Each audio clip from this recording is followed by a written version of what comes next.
do have a few slides. I wanted to pass out this supplementary budget. This is the local entitlement budget, which outlines our federal block grant in special education.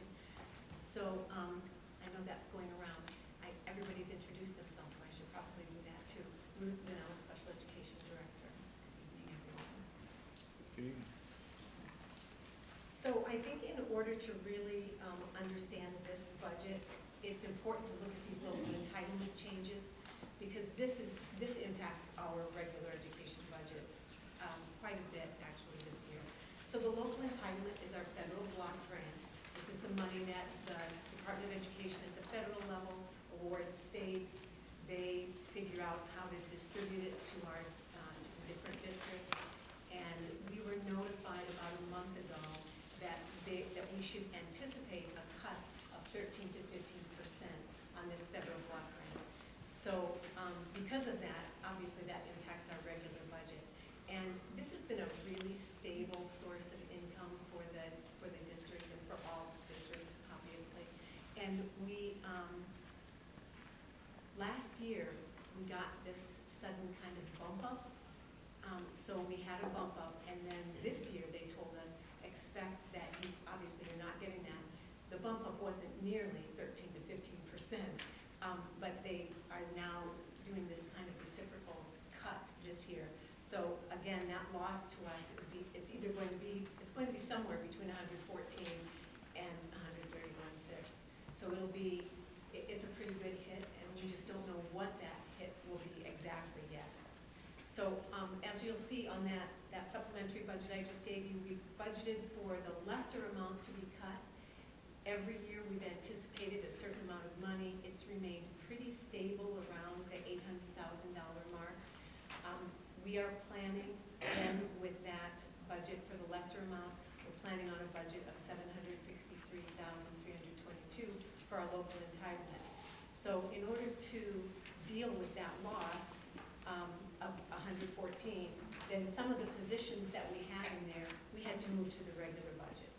We'll move those back to the local entitlement grant if we're getting more money, and we'll have to cut some of the supplies and materials on the local entitlement grant if we get less. So that's really just kind of a brief overview of that supplementary budget to our district budget. Anybody have any questions about local entitlement? So the regular budget changes that we have this year are we have an increase in the ed tech salary line. That's due to the local entitlement change. We're decreasing in 2 positions. One, because the numbers are low in 2 of our K-8 programs. The numbers are low, we can handle those students in another setting. And then obviously to help offset the increase in regular education. And then a decrease in time for school psychologists at North Berwick Elementary School by 1 day. And the North Berwick Elementary School is our smallest school. This psychologist had requested that change anyway, so it worked out really well that we make that change. In the materials that you had sent to you electronically, I had given you the out-of-district placements and what those look like. We made some adjustments in those just in the past week. We've had move-ins and move-outs of the out-of-district placements. We had a request for an out-of-district placement today. Those are the kinds of things that just come up, fortunately not with a lot of frequency, but we do have changes happening pretty regularly in students who get hospitalized for mental health reasons, and then they're placed long-term in either a residential facility, and then those students then are in day treatment programs. Then they come back to us already in an out-of-district setting. So navigating those through the IEP team process sometimes takes time, and we obviously were paying for some of those students in the meantime. So I know you're aware that we've had some expulsions and suspensions this year, and as I had talked about that, for special education students, as you know, we have to look at alternate interim placements for those students, so that increases our out-of-district budget for those students who've been expelled. One of the things that we might want to temporary interim placement for special education students who are expelled, but who are hoping to be reinstated at some point. And because that is a public school placement, we cannot send kids there if they're expelled unless we have board permission for that. One of the other reasons for increased costs in our out-of-district placements is that the state rate for the special purpose schools was revised last year. They look at this every year. Last year, they raised the rates considerably for some of our schools. Maplestone, which has been a very reliably, I won't say inexpensive, because it's averaged between $25,000 and $28,000 a year for our kids. They boosted the annual cost for them to around $32,500, so they saw an increase. Special purpose schools like the Morrison Developmental Center, Birch Tree Center, where we have one of our most expensive placements, is that one is dictated by the state of New Hampshire. So we saw increases in all of those placements. And then again, there's some new rules about placements around state agency clients. So one of the things that we know is that kids who are state agency clients, in other words, their parents have given up guardianship, they're either state boards or temporary state agency clients because of difficulty placing them. We have 2 students in that kind of placement, and the new rules around that mean that we have to come to the IEP team meeting annually to discuss whether that student continues to need that placement, and it comes back more often to the local district to pick up that tab, not necessarily for the residential part of it, but definitely for the educational part of it. So we have 2 of those students, and those are iffy every year. And I'd just like to note that Mrs. Fennell did a very nice job combating the state on the 3rd placement for this year, in which the state, prior to the student being state agency client and connected to our district, unilaterally placed the student in a program for $109,000 or something like that, as I recall. Right. And that bill was going to come to our district, but because of her work and her battling of the state, we did not see that bill. And she was right in her stance on it. It was a kind of a prolonged, we waited a while to get the end result of that battle, but it was good to go through it because it did save us the cost of that. But again, these tend to be transient placements, so that student is moving again. And so we face that every time a student moves, we have to come back to the table and say, is this the best placement and who's responsible? So to make that case every time, it's time consuming. And I have 2 more thoughts on that same thing, 2 more situations in which we have very good information, and we're working through it right now about kids who are under certain board actions who are outplaced, and we have very good surety that they are not living and have not been living in the district. And yet, until we can demonstrate that through probably a court setting or have the student file assumed by a different school. So let's say, for instance, it's in New Hampshire or something like that. Let's just pick a school. Until the student, the record is transferred there, that student is ours no matter what. So we're really struggling with the idea that parents falsify reports, send kids here under false premises, and we have the potential to end up picking up a bill for tens of thousands of dollars in out-of-district placement. And one of the things that happens also, if we have to wait till they register at another school, sometimes that takes a while. Any questions about the out-of-district placements? Okay, so extended school year, we have a slight decrease in that for this next summer. It's due to a court ruling, actually, about summer programming in special education has to be in the least restricted environment. And some of our students who are in regular class placements, we've been providing tutoring for them over the summer. And what this recent court ruling says is you can't do that. They have to be in the same type of environment. That actually helps us because to get that ruling, we've restructured then how we do business, and And so we'll be in more small group settings versus the individual tutoring, because that's considered more restrictive. Our extended school year services, does not impact the fact that we are providing all the services that are needed through the summer. It just means that we will do more small groups versus the individual tutoring.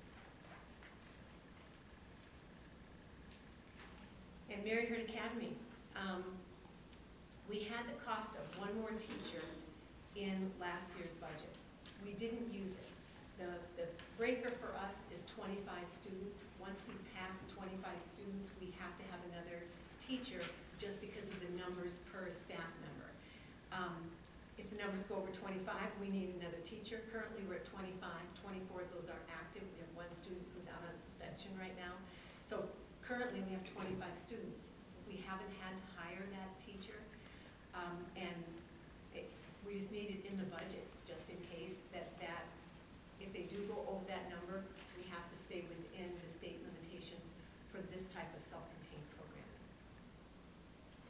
I want to talk a little bit about the Marion County Academy. We have been doing a good job this year of really collecting data around our students.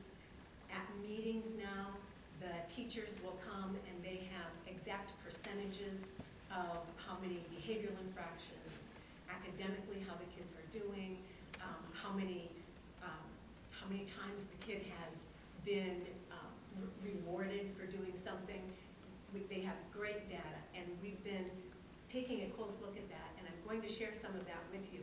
But our data is truly showing improved behavior and good outcomes for the students who are there. They did send to me the math and the literacy data, both of which showed an increase. Literacy for some of our students, some of the students come over here to the high school to get direct instruction, reading support. So because of that, we felt that wasn't all Mary Hurt Academy, so we looked just at math. So our math class 1 had an average scale score of 701 in September. That's increased to 745 in November. The kids were evaluated this morning. They took the STAR assessments again. Is that this morning? Yeah, this morning. And then the math class 2 also showed growth from 574 to 646. So that's really good news. The teachers are working hard with the kids. As you might expect, some of the kids have an educational life history of not doing well on tests. So they put in incentives for them, and the kids are really, truly trying hard to demonstrate what they actually know. So that's good. Of the currently active 24 students we have, 10 have spent 90% or more time on level 3, which is the highest level. I've explained this to you before, but for those of you who are new to the board, the leveled system, the basic level, which is level 1, comes with very few privileges, more academic time, and then as students progress in their behavior and demonstrate some positive move towards independence in managing their and self-regulating their behavior, they can move up to 2, they can move up to 3. 3 is the highest level. So again, 10 of our students have spent 90% or more time there. There have been only 4 students this year who have spent less than 50% of their time on level 3. We do have kids who flow between the levels, 1, 2, and every now and then there's an infraction and somebody will drop from level 3 all the way down to 1. Attendance has improved for all of our students who are placed there. In most cases, it's like 92% or higher. One of the examples that they had given me was we had a student who had missed, when he was at the high school, had missed 108 days, I think, so far. 108. He's had 100% perfect attendance since he started at MHA. So those are all really encouraging things. Since September of 2013, we've only used 1 physical restraint. The teachers are very good at de-escalating situations. I know that the neighbors around the school must think it's pretty funny, but every now and then we will be walking kids around the building. The weather's been a little cold, and so sometimes the guys are doing it inside the building, but I've been there on days when I've seen seen a couple of trips around just to kind of de-escalate and calm the situation. This school year, we've had no physical altercations between students, and since its inception, we have successfully transitioned one student back to Noble High School full-time. He'll graduate this spring, and 3 others are taking classes here part-time. So they've earned the right to come back to the high school, and they've earned the right to we do this gradually. They have to be on level 3 for 45 school days or longer before we even consider it. And so they work hard to get back, and it's a goal they have. We support that. And so far, I think it's going pretty well with the 3 who are here part-time. Okay. MHA has done quite a bit of service learning this year. It's really taken off. They are responsible for the backpack program. I don't know if you have had some discussion about that. It's the food insecurity program. They started with a $250 donation from the Lions Club, and they met with Rebecca Hayes, and they got this all organized. So we have 4 to 5 kids every week who are packing backpacks for kids around the district, delivering those to the schools. And obviously they don't know who receives them, but they do the delivery. They pick up food donations from the schools as well. They have a whole section of the science room that's full of food now, and it's really been a great thing, and really, really good for the boys and girls there to see, there are kids who are needy, and gives them a sense of being able to help people who are needier than they. They have named, finally, the thrift shop that's at the MHA. They call it the Second Chance Closet. One of our students is in particular really good at inventorying all of the stuff we have there. The school nurses come over, they call, and then they come over and they pick up free clothing. We've had parents come by and pick up free clothing. This has not been opened to the public yet. Everything there is free, but the room is packed. There's tons of clothing there. And organized. And it is so well organized. Everything's labeled.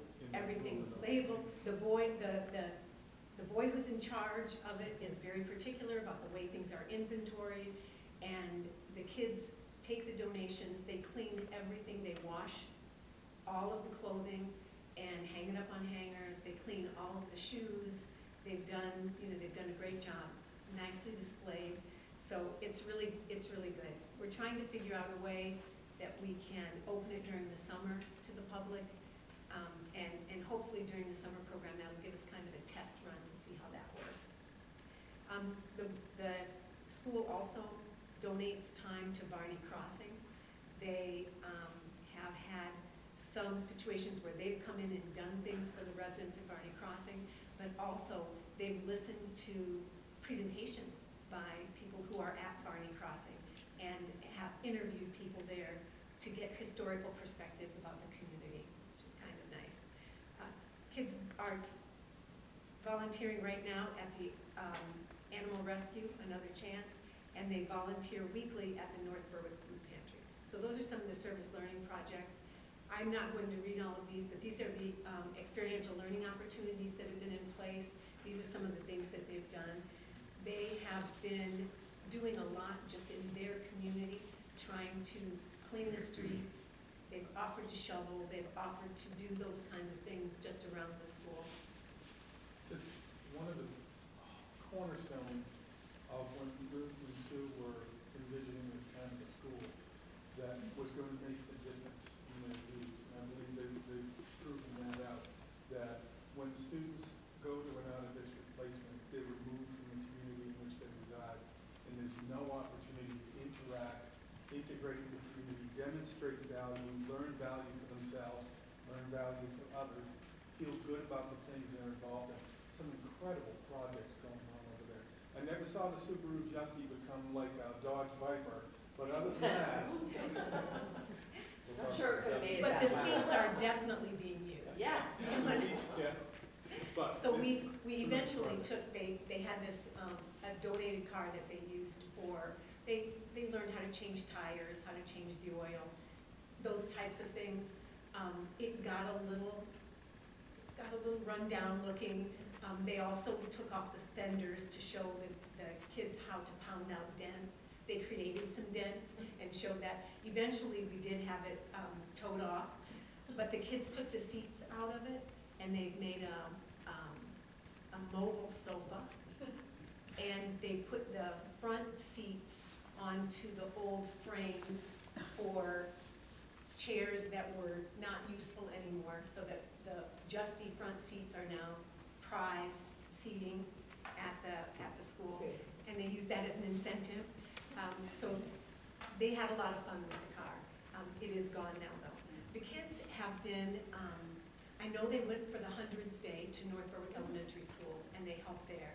They have gone over to the Huzzy School and have helped there in terms of picking up some of the food that they need for their project, and also helping in terms of the school-wide collection, food collection.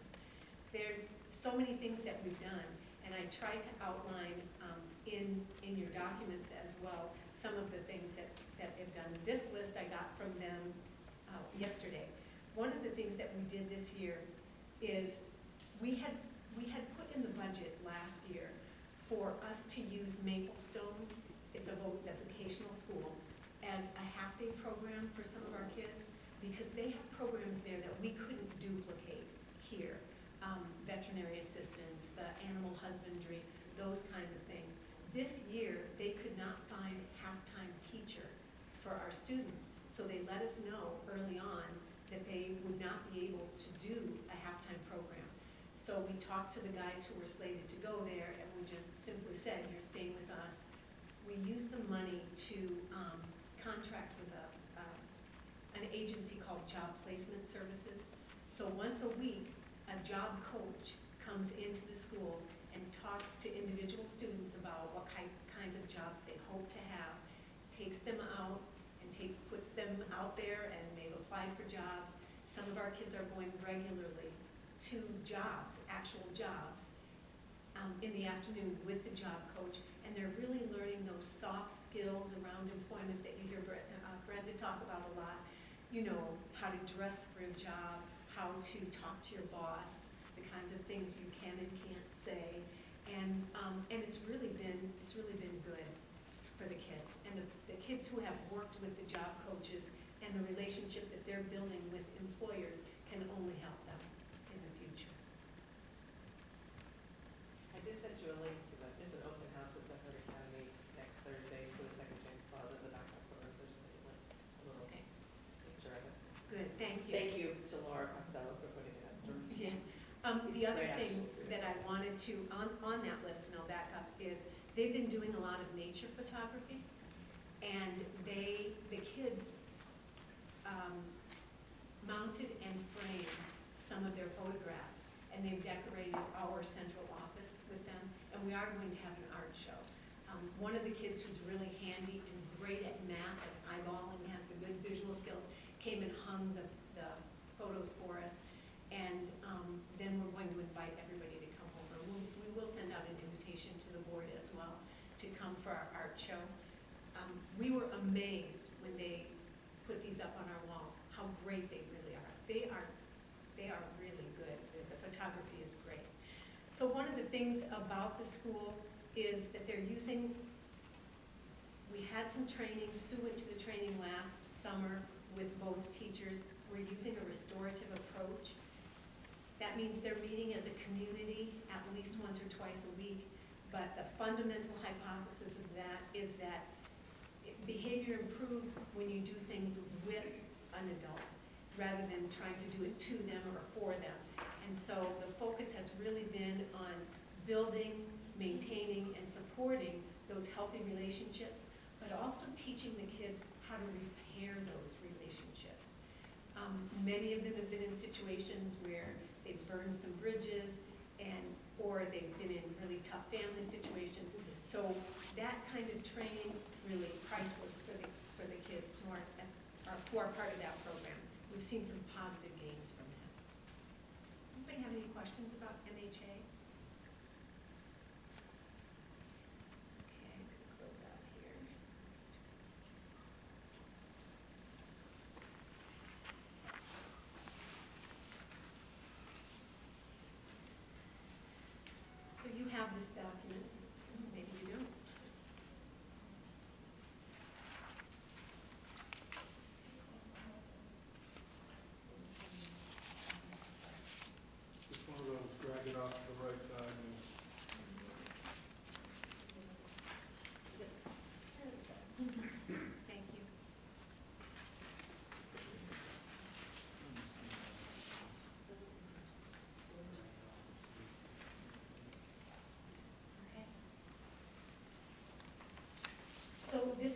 overview of the budget. You have this again as a written document. And I'm not going to go through it line by line. I've gone over the changes, and those are outlined here.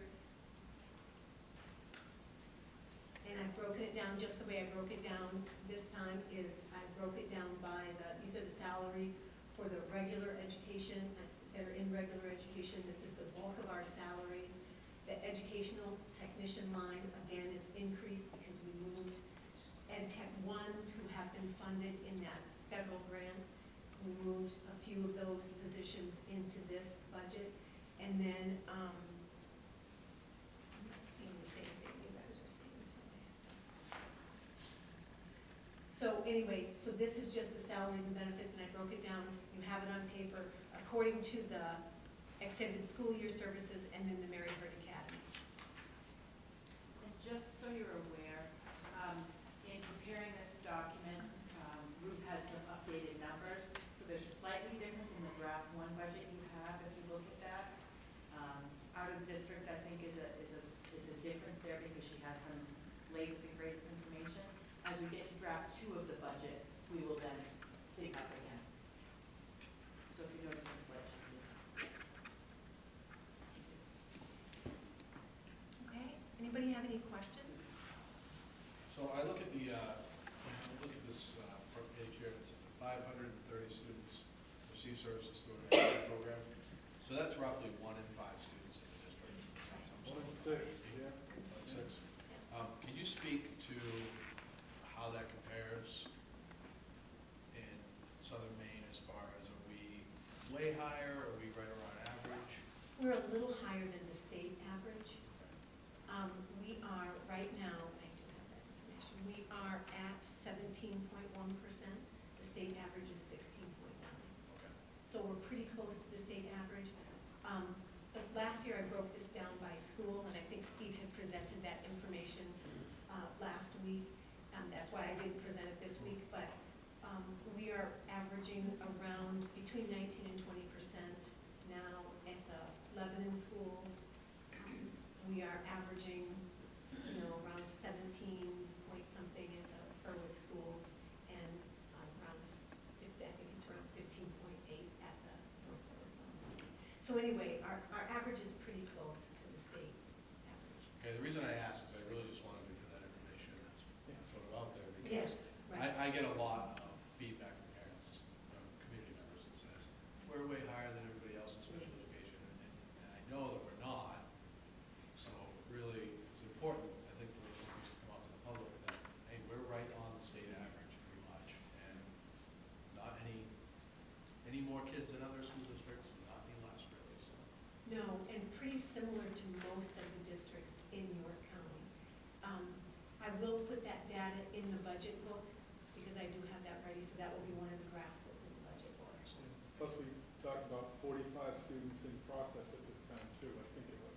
Yes, and even since that information has come out, the last time I counted it, I think we know that it's around, right now it's around 538, I think, officially in, and we still have quite a few referrals. We've had over 60 referrals this year. At one time. So in this time of year, we see an increase because our elementary schools are really good at doing the response to intervention and giving kids plenty of time to respond to other types of classroom interventions and especially designed like the Title I programming before they refer. But this is the time of year where those students who are not making progress in those programs, we see the referrals. Can you get that information connected to the website so when we link it for public? Sure. Thank you. More questions?